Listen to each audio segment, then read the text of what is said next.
Ladies and gentlemen, live with the Alex Jones experience on InfoWars. I just can't do it. It's too hard, but I will be talking about something very interesting today. Something that I honestly didn't think would ever see the light of day, and I thought it was a hoax article. And sadly, it's not. I thought it was doctored. Today we're going to be talking about 50-year mortgages as proposed by the Trump administration. And now, the number one thing I'd like to bloody say is this is obviously a lazy solution. And in light of that lazy solution, I thought I would give an ode or an homage to one of the greatest podcast episodes to ever come out, Tim Dillon's episode 160, the ballad of the fat girl with the clean car, where he infamously records a podcast from his bed throughout the whole episode, naked, I'm pretty sure. So I'm going to copy that, and that's why I'm in the bed, because this is a lazy solution to the housing market and the financial solution. And what better way than just embody it than not get out of bed? Of course, you can say, well, you're Australian, it doesn't matter. But as things happened in Australia, 50 years ago today, we left the Vietnam War. How did we get into that? It happened in America first. Things that happen across the pond make their way into our river. All right? So, if this happens in America, God only knows how long it's going to take before one of our bright and bushy-tailed politicians go, mate, that's a great idea. Now, of course, other than just being in a lifetime of debt, I don't think people really understand how long 50 years is. Of course, I spoke about it the other day with mortgages. 30 years is honestly too long. If you take it out when you're 20, you're 50. But 50 years, I really don't think can be put into perspective. Of course, I'm just going to have a little look-see into just a breakdown of if you had a 50-year mortgage compared to a 30-year mortgage on a house in Australia in the current climate as of the 11th of November. Now, if we went through that, of course, today, October 2025, the median house price, down the middle, $1.57 million. Now, of course, insane. Too much. Now, if you put down a 5% deposit, our wonderful, all-seeing, all-knowing, wise government has allowed us to do, you would be getting a loan of $1.49625 or $1,496,250 mortgage. And of course, the current interest rate could be variable. You could get a bit lower, but we'll say around 5.5%. Now, of course, you can't get a 50-year mortgage yet in Australia. Big asterisk on the yet, because I guarantee if they put it in America, we will be there. Now, of course, 30 years, 360 months, 50-year mortgage, $600. Now, the monthly repayment on a $1.5 million loan, rounded up for goodness sakes, monthly repayment on a 30-year mortgage, $8,490, or on a 50-year one, $6,950. You're going, wow, I'm paying less a month. Well, you're paying 20 more years. Now, the total repayments on a 30-year mortgage, on a $1.5 million mortgage, are $3,056,000. On a 50-year mortgage, they're milking you for an extra $1.17 million in interest, making you pay for a $1.5 million loan almost 3 times the principal at $4.17 million. You'll be paying $2.67 million in interest on a $50-year mortgage, rather than $1.5 million on a 30-year mortgage. And guess what? The $1.5 million mortgage is already too much. Whatever lunatic agreed to this in our financial system, because our prices have become so insanely high that people have to get 30-year mortgages. You can't pay off a house like they used to in 10 years because no one physically earns enough. Unless you're in the top 1%, it's not happening. Now, of course, people are going to say, yeah, you get the stamp duty exemption if you're a first home buyer, or you get the LMI waiver. That's $60,000, sure. But you lose this thing called owning your own house. You're forever renting. I want to put this in perspective. If you got a mortgage as soon as you turned 18 years old, some people might not have a job yet. Some people definitely won't have the deposit saved yet.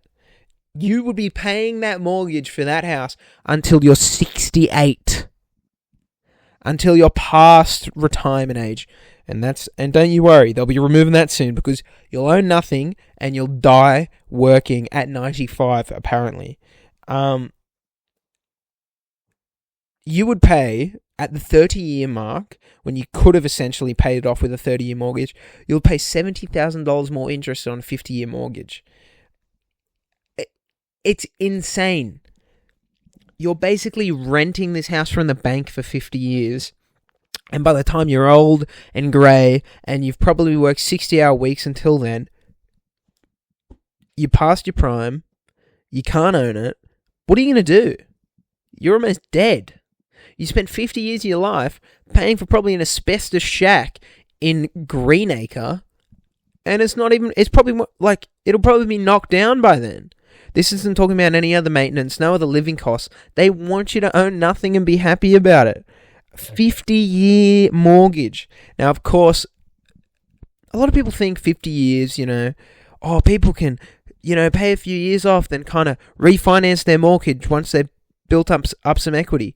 With 50 years, you don't build up equity. It takes you 50 years. It's only so the banks will get more interest. They can sell it as another financial option. And I just want you to know that 50-year mortgages are not a good sign for any economy. They shouldn't be trying to get people in. This is a lazy solution to the market. This is a lazy solution to say, how can we get more people to put in money into the market, give more financial institutions products they can sell to other financial institutions on a global scale. This is exactly what happened with subprime mortgages. They allowed more people into the market, people that shouldn't be able to afford mortgages, and when the interest rates rise, people will default and another financial crisis will happen. Now, of course, other nations have tried 50 years mortgages before. Don't quote me on it, but either it was Italy or Japan, I'll put it right here, tried this, and you want to know what happened? Their markets crashed. Because you shouldn't be letting people, if they can only afford to pay for a house on a 50-year mortgage, they should not be owning that house. It is financially irresponsible. It's irresponsible for the person buying it, the loaner. But the problem is, some people are idiots. Some people are idiots and they'll just go, I'll get a 50-year mortgage, I'll figure it out. No, you won't. If you get a mortgage when you're 30, you will be 80 years old when you pay it off. So just to, put some things into perspective, of course, 1975, the world population's doubled. It was 4 billion, now it's 8 billion. In 1975, the Vietnam War ended in April.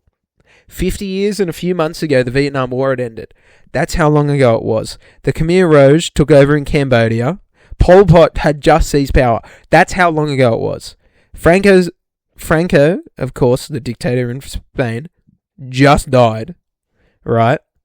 And the Helsinki Accords, Gough Whitlam was sacked today, actually, 50 years ago.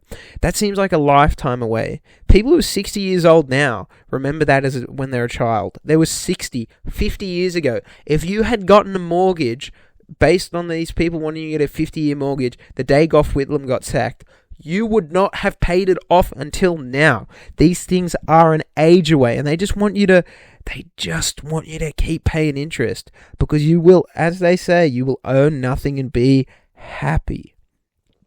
Jaws had just come out, a culturally defining moment. Bohemian Rhapsody had been on the charts for 9 weeks. Bill Gates and Paul Allen had just started Microsoft 50 years ago, 5 decades. These people do not want you to think about the long term of these things. They don't want you to think about how much I'm going to pay, what type of interest. This is insanity. It's financial irresponsibility on a global scale. You're paying an extra $1 million over to basically rent your house until you die. Most people, on average, a good chunk of people won't live if they get a 50-year mortgage to see it paid off. It's a bleak fact. A good chunk A fairly good chunk of people will not live to see that paid off. That's insane to think about. You are basically renting it from the bank or whatever you want to do. And what's even more irresponsible is if they introduce this in Australia with a 5% deposit scheme, what's only going to happen is you're putting in less equity into your loan, so you'll have more to pay off. So like you're just paying more interest. A 10% deposit, it's honestly not good for how big these loans are, but a 5% deposit on these things, even with 30-year mortgage, is irresponsible. Talk about 50. If we implement this country, it's a joke. Of course, I was just going into something about the housing prices regarding Sydney, how they used to be. I really got interrupted when my microphone decided to break and I don't have a Ben Avery to blame it on, like Tim Dillon used to. However, a lot of Tim Dillon references. I think it's the bed scene just reminded me of it.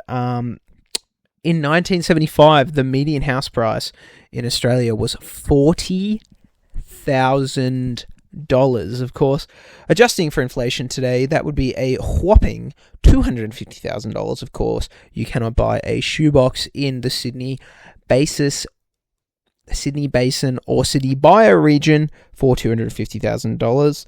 Good luck buying probably anything for that. You may get a block of land that you can't build on because it's zoned for environmental protection for the next 900 years. And what are you going to do with that? Let it sit there and look at it. But there's nothing you can live on, and a house would be $250,000 adjusted for inflation. So you pretty much got no luck. You're going to own fuck all, and you're going to be bloody happy about it. I mean, how can they expect you to financially cope with a 30-year mortgage in this market, let alone a 50? Of course, we don't have it yet. This is speculation. I know that. Oh, but they're only going to do it in America. It's not confirmed yet. I don't care.